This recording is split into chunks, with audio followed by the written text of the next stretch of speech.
নির্বাচনে জয়ের আগে ধর্ষণ সম্পর্কে জিরো টলারেন্স নীতির কথা বিজেপি সরকার বলেছিল।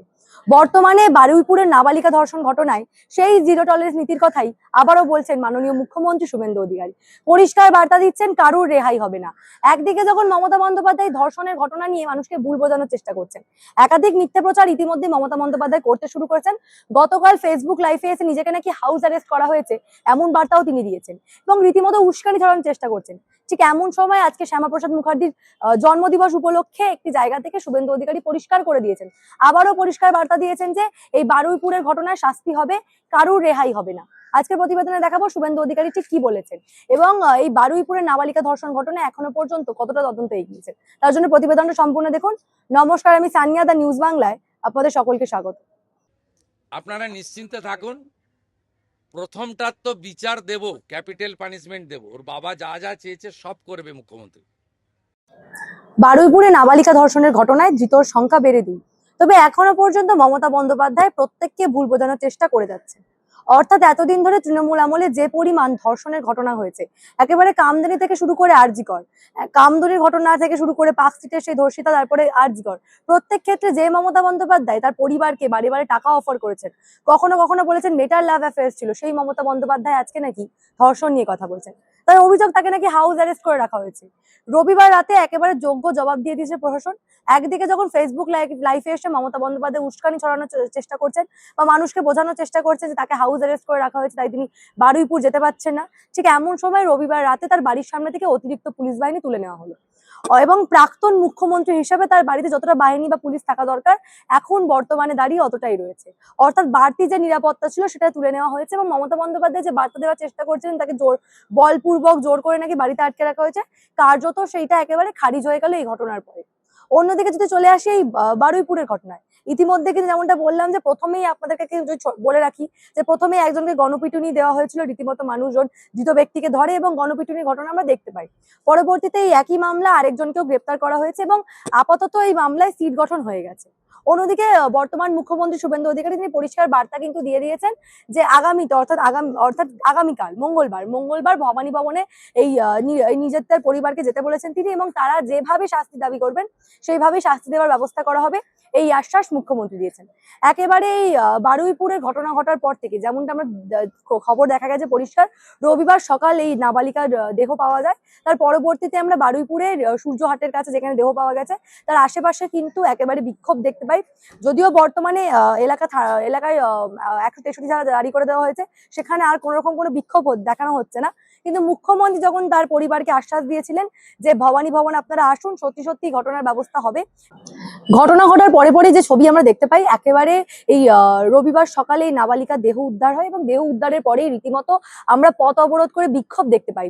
পরিবার একেবারে নাবালিকার নিজেদের দেহটাকে রেখে একেবারে প্রতিবাদ জানান যে সত্যি সত্যি এই গণধর্ষণের বিচার হওয়া উচিত এবং ঠিক তারপরেই মুখ্যমন্ত্রী তাদের সঙ্গে ফোনে কথা বলেন এবং মুখ্যমন্ত্রী আশ্বাস দেওয়ার পর সেই অবরোধ তুলে নেওয়া হয়। মুখ্যমন্ত্রী পরিষ্কার আশ্বাস দিয়েছেন বলে তার নির্যাতিতার বাবা জানান যে এই ঘটনায় খুব দ্রুত তদন্ত হবে। ইতিমধ্যে যেমনটা প্রথমে বললাম সিট গঠন হয়ে গেছে এবং আগামী মঙ্গলবার অর্থাৎ আগামীকাল এই নির্যাতিতার পরিবারকে ভবানী ভবন তিনি ডেকেছেন এবং তারা যেভাবে শাস্তি চান সেইভাবেই নাকি শাস্তি দেওয়া হবে, এমন আশ্বাসে কিন্তু মাননীয় মুখ্যমন্ত্রী শুভেন্দু অধিকারী দিয়েছেন বলেই নির্যাতিতার বাবা জানিয়েছেন। আগে তার বক্তব্য একবার শোনাবো।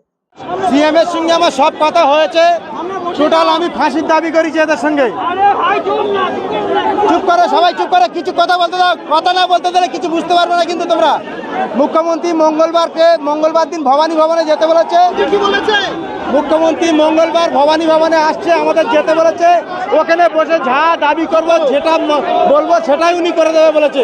সব রকম সহযোগিতা আমাদের করবে, তার জন্য সবাই কিন্তু একটু চুপচাপ করে আমরা বসে যাই, একটু শান্ত হই। লাস্টটা সকাল থেকে কিন্তু আছে। যেমনটা প্রাথমিকভাবে জানা যাচ্ছিল, 12 বছরের এই নাবালিকা কিন্তু বাড়ি থেকে বন্ধুর জন্মদিন উপলক্ষে গেছিলেন এবং তার পরবর্তীতে এই ঘটনা ঘটে, এমনটাই কিন্তু তার পরিবারের তরফে জানানো হচ্ছে। অন্যদিকে এই মামলায় প্রথমেই যেমনটা বললাম যে একজনকে গণপিটুনি ঘটনা দেখা যায়, রীতিমতো তাকে ধরে এলাকাবাসী ক্ষোভ উগড়ে দেয় এবং পরবর্তীতে তার মৃত্যু হয়েছে বলেও জানা যায়। অন্যদিকে এই মামলায় এখনো পর্যন্ত 4 জনকে গ্রেপ্তার করা হয়েছে।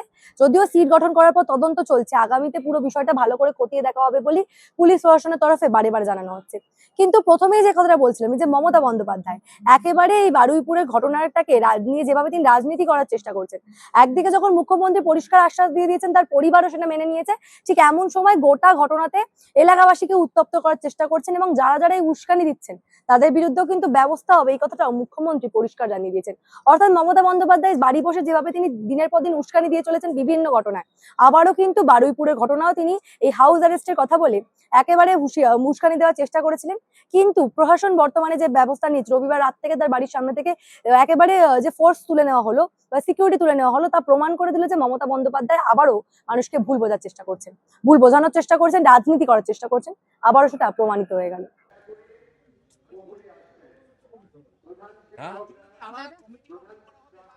কমিটি অলরেডি হয়েছে, মুখ্যমন্ত্রী, সভাপতি, চিফ সেক্রেটারি, মেম্বার সেক্রেটারি, গভর্নমেন্টের সাইড থেকে 10 জন আছে আর বাইরে থেকে 10 জনকে নেওয়া হয়েছে।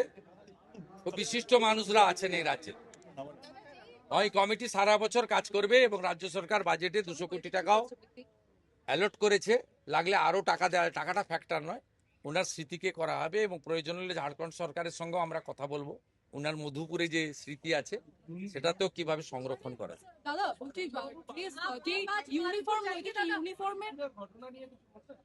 না, আমি কালকেই ওনার বাবার সঙ্গে কথা বলেছি। ওনার বাবা বিচার চেয়েছেন। জঘন্যতম ঘটনা, সিট গঠন হয়েছে, পরিবারের পক্ষ থেকে 4 জনের বিরুদ্ধে অভিযোগ দেওয়া হয়েছিল, 2 জনকে গ্রেপ্তার করা হয়েছে, 3 জনকে ডিটেন্ট করা হয়েছে, যাদের সঙ্গে পলাতক 2 আসামির ফোনে কথোপকথন পেয়েছে পুলিশ। পুরো আইজির নেতৃত্বে পুলিশ, এসটিএফ সবাই কাজ করছেন। ওনার পরিবার যা যা চেয়েছেন সরকারের কাছে সেই কাজ সরকার করছে। আমি আশা করি যে তদন্তের মাঝপথে আমার না বলাই ভালো, কিন্তু এটুকু আমি বলে দিচ্ছি, পরিবার যেভাবে জাস্টিস চেয়েছেন, পরিবার সরকার এবং পুলিশের কাছ থেকে যে যে সহযোগিতা চেয়েছেন সেটা তারা পাবেন। মোট 4টি মামলা হয়েছে। একটি এই জঘন্যতম অপরাধের মামলা ছাড়া আরো 3টি মামলা হয়েছে। সম্ভবত আমি এখনই বলবো না, আমি কাউকে ক্লিয়ারেন্স দিতে চাই না, পুলিশ বলবে। যেটা মব লিঞ্চিং হয়েছে, এর পিছনে একটা কমিউনাল অ্যাঙ্গেল ছিল। রেল লাইনে যেভাবে রেলপথকে উপড়ানো হয়েছে, আমাদের অতীত ইতিহাস মনে পড়ছে। 2019-এর সিএ বিরোধী আন্দোলন বা কিছুদিন আগে ওয়াকফ অ্যামেন্ডমেন্ট বিরোধী আন্দোলন। তৃতীয় হচ্ছে সিআরপিএফ এর 2 জন জওয়ান আহত হয়েছেন, একটা পুলিশের গাড়িকে জ্বালানো হয়েছে। আপনারা নিশ্চিন্তে থাকুন, প্রথমটার তো বিচার দেব, ক্যাপিটাল পানিশমেন্ট দেব, ওর বাবা যা যা চেয়েছে সব করবে মুখ্যমন্ত্রী। সাথে সাথেই ফোনে কথা বলেছি এবং আমি খুশি যে ওনারা আমার আস্থা রেখেছেন। বাকি 3টে বিষয় যারা যুক্ত, যারা অতৃপ্ত আত্মা, ভোটে হেরে যারা ঘরে ঢুকে গেছিলেন, এখনো ঢুকে আছেন, এই তিনজন মিলে এই যে 3টে কাণ্ড করেছে না, এদেরকেও কিন্তু ভুগতে হবে।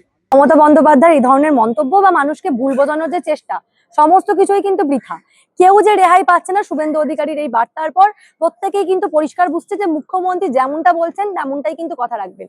একদিকে যখন নির্যাতিতার পরিবারকে ভবানী ভবন তিনি ডেকেছেন, অন্যদিকে আজকে আবারও পরিষ্কার বার্তা দিয়েছেন যে এখানে তদন্ত চলছে এবং সঠিক তদন্ত হয়ে বিচার হবে। আমাদের রাজ্যে আরজি কর থেকে শুরু করে কামদুনি কোনো ঘটনাই আর ঘটবে না, সেই বার্তাই কিন্তু মাননীয় মুখ্যমন্ত্রী দিচ্ছেন। অন্যদিকে মমতা বন্দ্যোপাধ্যায় এই ধরনের মন্তব্যতে যে চিড়ে ভিজবে না, সেই বিষয়টা একেবারেই পরিষ্কার। উনি যে হাউস অ্যারেস্টের কথা গতকাল ফেসবুক লাইভে এসে বললেন, সেটার বিরুদ্ধেও কিন্তু প্রশাসন ব্যবস্থা নিয়ে নিয়েছে, আপনারা দেখলেন। ফলে এই ধরনের ইয়েতে কোনো রকম কোনো কাজ হবে না। অন্যদিকে একেবারে ধর্ষণ সম্পর্কে সত্যি সত্যি 0 টলারেন্স নীতি মেনটেন হবে, সেটাও কিন্তু শুভেন্দু অধিকারীর বার্তা থেকে একেবারেই পরিষ্কার। এই বিষয় নিয়ে আপনারা কি ভাবছেন? আপনাদের মূল্যবান এবং গুরুত্বপূর্ণ মতামত আমাকে জানাবেন দ্য নিউজ বাংলা কমেন্ট সেকশনে এবং দেখে থাকুন দ্য নিউজ বাংলা।